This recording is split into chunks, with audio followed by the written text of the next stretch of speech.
Hi there, I'm Laura Irrgang. I'm an artist and designer living in Lone Oak, Texas.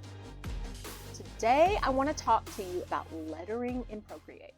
Do you struggle with your text, or does the topic of letters make you want to hide completely?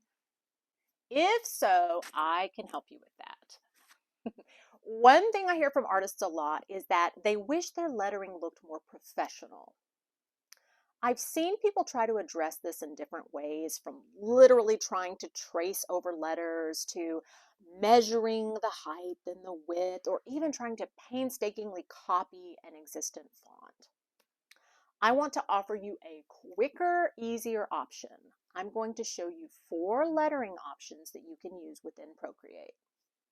I can show you a way to use your own handwriting with just a few little tweaks to make all of your lettering look cleaner. I love the idea of you using your own original handwriting. That way it's still your unique and organic line work, but we're just cleaning it up and making it a little bit more structured.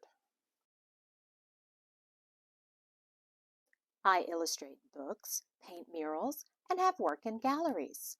I created the comic strips Glitterville and Greg, and I'm a member of the Texas Cartoonists. I co-illustrated the book Knit Strips, the world's first comic strip knitting book.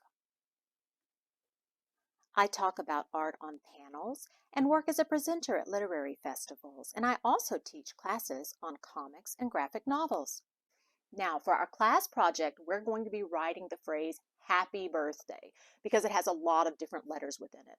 Also, if you work in the paper and greeting card industry, it is a phrase you will be writing over and over and over.